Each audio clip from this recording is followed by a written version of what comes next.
Brad hanging out too. Wow, got invited back home. Well, you got to keep me in line today because one of the subjects, I'm a huge fan, and I could just go off the rails on this one. Okay. But we are talking, or this is This Week in Disney, and this week we are talking about October 4th to October 10th. Very nice. So all the things, the things we picked to talk about this week, and as usual, we're going to talk about a big subject right at the beginning. So on October 4th, actually, so you can celebrate today, but I say all week, because wait, birthdays last a week or more, they do in this house. Whatever you want. Well, celebrations last, like the 50th, it's gotta last all year. So a week, I think, is celebrations. A week, I think, is just, you know. And it takes a while to accomplish commemorating some of these people. That is so true. That is so true, and especially this one. You know, I'm a big fangirl of this particular. This is actually. Lay it down on us. Who is it? This is my favorite actor. So back in 1895, and you're like, what? Yeah, 1895. Actor, comedian, film producer, and director. Did I say that? Producer, screenwriter, stunt performer Buster Keaton is born as Joseph Frank Keaton in Piqua, Kansas. How wonderful. Yes.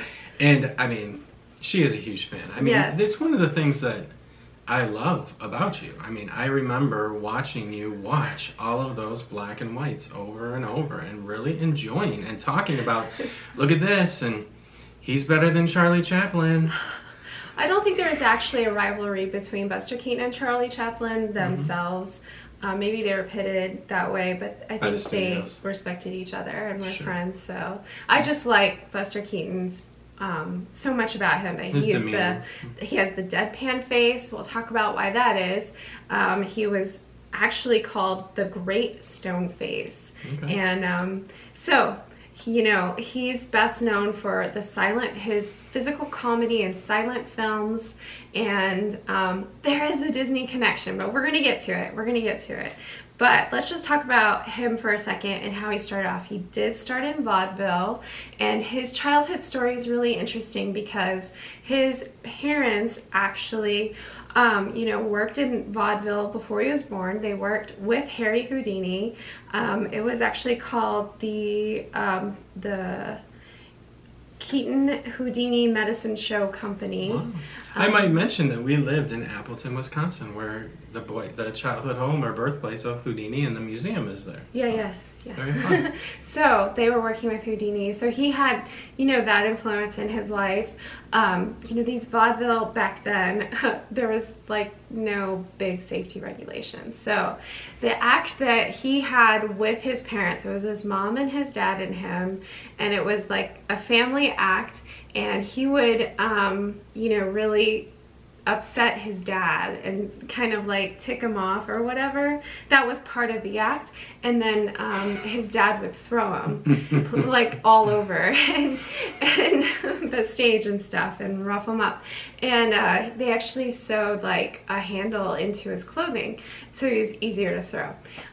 He never got hurt. Of course, child services or whatnot that they called it got involved, but they'd always examine him, and he had no bruises, no broken bones. He knew how to fall. He had the cat-like reflexes. He never tightened his body. He would use like a foot or a hand to pivot and then relax his body. Highly talented at this from a very young age. He didn't really go to school, so they're traveling along the way, and sometimes like when they were in New York, he was expected to go to school, so like he would do like a half day of school and then they'd be like, oh yeah, he did school, but his mom taught him to read and write. And that's not really like where his talent was. His talent was this physical comedy. And then when his dad would throw him, he would just be so used to it, sometimes he'd laugh. Well, the audience didn't think that was funny. They actually like found that annoying, you know, and it just wasn't adding to the show. So that's when he created his deadpan face and his ability to keep that straight face, no reaction. But I think it's much more than that. I know they call him the Great Stone Face, and even like compare him to, you know, Mount Rushmore and stuff. Okay.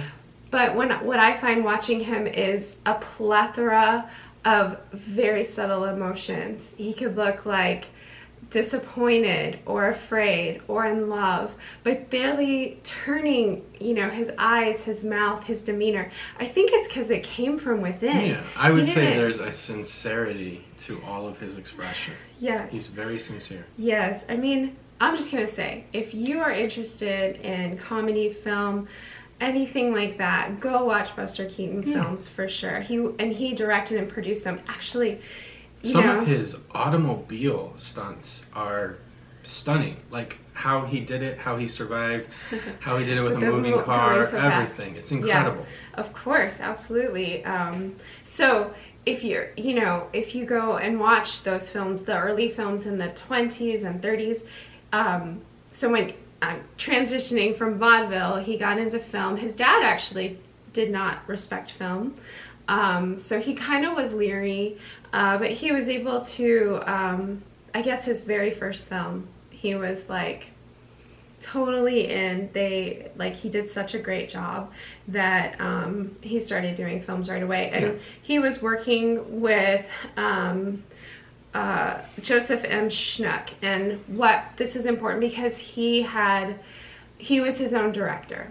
So he had the financing and everything to direct his films, to star in his films, and he had that freedom. So he was a content producer. He really was. He really was. And this was a totally different medium. I don't know a lot of like actors who have done what he did. Yeah. Specifically what he did with a physical comedy. Not many that had the chance after he was successful at it, because probably studios never let anybody be in so much control again. You know. Well, and he did lose the control. Yeah, he ended up going with, after, let's just back up. Let's do the Disney connection first before I lose everybody. Okay. This is amazing. Okay, good. I'm glad you're enjoying it. I hope you guys are too. But the Disney connection is so cool. So he actually created a film called Steamboat Bill Jr. And this was a film that they spent a lot of money on. So previously, if you haven't seen his films, actually, if you've got time, stop this, go watch some of his films, and then come back and we'll talk some more. But you should watch them this week anyway, because then you'll understand everything we're talking about. But the physical comedy, like Rod was talking about, was a huge part that he did all of his own stunts. So it was, part of the act as well, because he was so good at what he did. He couldn't do a stunt double. It was impossible. He was too good at being a stunt man and an actor and all of it. It was everything. It was the full package. So he did this film called Steamboat Bill Jr. Sounds familiar, right? Well, there's a ring to it. This is actually on the National Film Registry. It's a really, really good film.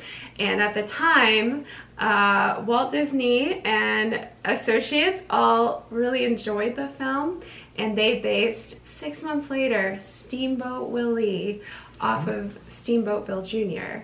So have you ever heard that? I have not heard that. Yeah. Exceptional. It's exceptional. Not only that, the animators over at Disney would watch Buster Keaton's gags to get ideas for the cartoons. So Buster Keaton is literally inspiration of Disney. Yes, and in title of the first or second, depending on how you look at it, Mickey Short. Yeah, and also like the physical comedy that happens in those early black and white cartoons, they were taking that from his gags that he created his whole lifetime since he was a child. And you sense that. Yeah. You sense it's really cool. So Steamboat Willie, or Steamboat Bill Jr., that particular film has a very, very iconic scene where there's like a whole town of houses coming down, and he's standing in the center of a house, and the house collapses around him. And then he's left standing there, and that was it was really him. They really collapsed a set house, and the attic window comes down around him. So what he had to stand on, his mark was a nail. If he had just been a few inches off, he would have gotten really badly hurt. So I just think he might have luck too. I have no idea, but he did it. And this particular stunt has been done in other films. So you know, it's not just Steamboat Willie, it's not just Disney. Yeah, it's lots of people have imitated what Buster Keaton did. And then another thing in this film, okay, so he had this pork pie hat that he wore all the time for years. And this is all the film that inspired Steamboat, or the title inspired. Yeah, and in this film, he decided, I mean, he handmade these hats. He would have to make like 6 per film because they would get damaged. He claims he made them with a Stetson. And then if you look like, it looks like a straw hat that's real small. So he needed that strength of a Stetson, I guess, to get through a few scenes. But anyway, for this film, it was iconic for him. But at the beginning of the film, he goes and he's trying on different hats. And at one point, he tries on that hat and then tosses it away like he's done with that. So really interesting. So historic in his narrative. And no other people have done this hat thing. And not just hats, like with costumes and things. In fact, Doctor Who, I literally was thinking that. Yeah, the doctors do that. I was like, I wonder if that was the inspiration for that. Yeah. How interesting. Isn't that cool? So when the Doctor changes, if you watch Doctor Who, a lot of times when he regenerates, he'll change his clothes. He'll go through this period of trying to find the right outfit that suits the new Doctor, I guess. Yeah. So anyway, but it's in other films, other actors as well have done. But very tempting because there's Doctor Who news right now, but I'm going to hold my tongue. Right. There's just so much. But anyway, this house falling down thing has happened in some really cool stuff, and we might talk about it later if we have time. But his career was great, except when he went to Metro-Goldwyn-Mayer. You know, after Steamboat Bill, he had a falling out with, well, it just didn't do as well. Critics loved it. This is an iconic film. So many people love it. But at the time, audiences didn't like it enough because he tried to be more dramatic. This was a more dramatic, less comedic film. And so he was trying to take things forward and people weren't ready. But it's a phenomenal film. Anyway, he parted ways with the company and then went to Metro-Goldwyn-Mayer. There, he had no say. He was not the director anymore, and to boot, they tried to give him stunt doubles. And he's just like, no, it's not going to be funny anymore. And he, you know, his dad had been an alcoholic. He went to drinking. He ended up getting a divorce from his wife. They had issues for years. They probably had insurance policies on him, and there was literally insurance people behind it. So. I have no idea. Yeah, they didn't want to, Right. He was too big of a star by then. They didn't want him to get hurt. I don't think he would have gotten hurt, but whatever. So there was this dark time period, but then he moved forward. He actually remarried someone who was a huge fan and loved his stunts and helped him move forward into sound film, into television and all that. He was able to transition. He was in lots of shows, and I know I've taken a lot of time on this, so I don't want to go into everything. Yes, he was in... our tower. Go ahead. Yes, he was in the Twilight Zone, and it's called The Timekeeper. And you know, he's a bigger guy then because he used to be very tiny, but you'll see his face and you'll know that it's Buster Keaton. So you can watch The Timekeeper this week too. And then there's lots of other shows that he makes an appearance in. He was well respected, really well respected, and I really and remembered.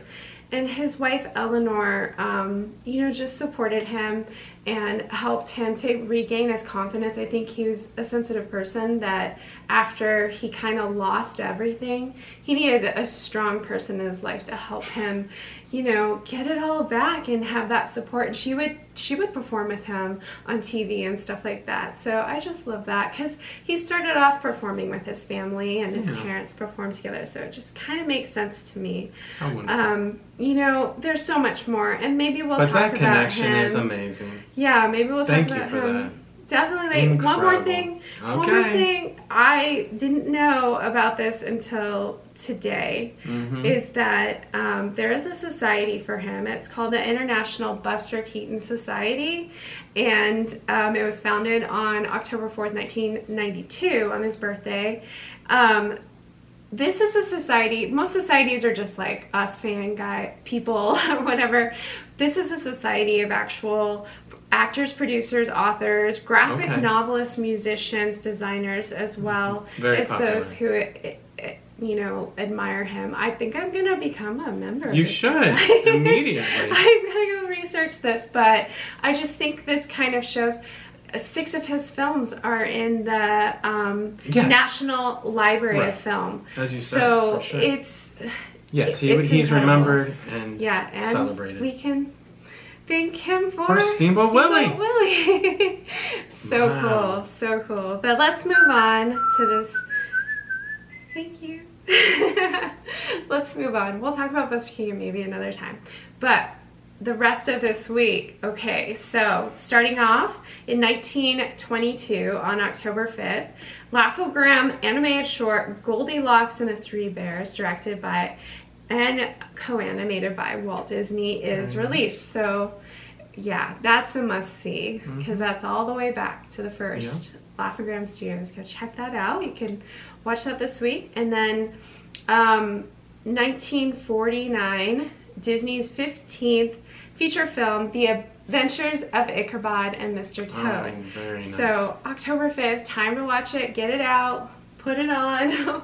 We'll be watching it more than once this October. So we haven't adventurous. watched it yet. Usually we've already started watching Halloween. That's stuff. true. We gotta Too get busy. a little. Okay. Not going to get any better this week with the 50th. On the same day, October 5th, Frankenweenie was also released in 2012. So that's that Tim Burton film. So another Halloween. And then October 7th, 1991. Today officially starts sales of Disney Vacation Club. Oh. That's a fun fact. Yeah, it is. Didn't know. 91. I mean, it could have been the 80s. It could have been, I wasn't sure, but 91, that makes sense. Yeah, So, welcome home. October 8th, for you Mighty Duck fans out there. Oh my I know we have Slap them. some sticks. 1993, the inaugural hockey game of the Disney-owned Mighty Ducks is held at the Anaheim Pond in California, of course. There you go. Yes, that's so cool. I just love that whole thing. Yes. We've talked about it before. Yeah, a history that has changed and shifted, but it's Then, still. oh, October 8th, 2003, something you love. Do you know what it is? Opened up Mickey's PhilharMagic. Oh man, my favorite. It actually 3D is. experience. We never do it We do. because it's my favorite. When it's raining, or too hot, No, I love or it. too crowded. It's the best. I still think it's the best 3D, just that full, like, and the water always gets the reaction. I'm just gonna get an update with Coco is being added. They Is did that it? in California. I didn't hear that Yeah, yet. yeah. How wonderful. We should do it right away, so we see your version and then the new version. How nice. Yes, yes. October 9th. I should just bring this up because of the little song and dance people did for a while, but 2005, Little Einsteins. Oh my goodness. We're going on a trip in Yeah. our favorite rocket ship. Little Einstein. Come on, stay committed. Man, stay bright. This interactive animated children's show is on Playhouse Disney, so yeah, our kids loved it. It was fun. It was really cool. 2005, yeah. Yeah, maybe. Maybe. Yeah, I don't remember Miles watching it. I mean, everybody loved the He song. wasn't born until 2007. Okay. So, I yeah. don't know. I feel like it really missed our kids. Maybe it did miss them. Yeah. I remember somebody watching it. Yeah. Alright, so then last day of the week, October 10th. You know what though? Oh. Little Einsteins. I always think of them whenever I'm in Tomorrowland because of the red rocket ship on top of the... Is it DVC that it's on top of? The red rocket ship? So that's ironic. DVC? You're talking about the Rocketeer ship? Or is it Flight of the Navigator? Flight of the Navigator ship. Yeah. It makes you think a little because it's red. Yeah. That's but carry cool. on. Okay, October 10th, 1930. This is another... Okay, October 10th. That falls on a Sunday this year, so I was thinking pop some popcorn and relax if you like, because there's a bunch of cartoons, but we're just gonna go over 3 that you could watch. In 1930, the Mickey Mouse cartoon, The Gorilla Mystery. And this is so cute because the gorilla escapes and Mickey's spending all his time saving Minnie from the gorilla. It's really adorable. I can resist. And then 6 years later, in 1936, Disney's Mickey Mouse cartoon, Mickey's Elephant, is released. And this is Frank Thomas, who is just, everyone, he's beloved, right? Frank, well, you got Frank and Ollie and their friendship, but Frank Thomas is just so sweet. Anyway, it's his first animation work for Disney Studios. So go watch Mickey's Elephant. And then lastly, in 1952, the Disney short Trick or Treat. You gotta throw some Halloween in. Come on, it's the month. After Donald Duck plays a cruel Halloween prank on his nephews, the 3 team up with Hazel the Witch and to teach him a lesson about tricks and treats. I very much remember this one. Yeah, I remember this one too. Yeah, it's really cute. Go watch this one. And Hazel's great. Honestly, there could be more Hazel in Disney. They could bring her back at any time. Oh, sure. Lots of, cool stuff that's happened, but characters. Yeah, I was thinking about Clarabelle too. She's a good one. Well, she's always around. I'm saying we never see Hazel. Well, it's that time of year. I know. Maybe more Hazel. But that's it for this week in Disney. Thanks for following along. Thanks for watching me be weird and fangirl this time. I'm Buster Keaton. I mean, if you don't know who he is, cool. just go watch the films. Yeah, it's really cool. I applaud it. Yes, thank you. And keep celebrating. It's a big year. Lots to celebrate this year and all the way till next October 1st. So thanks for coming along. I want to hear from you guys in the comments. Oh my goodness, if there's another Buster Keaton fan out there, you better comment for sure. But that's it for this week in Disney, and we'll see you guys next time. Bye. Bye.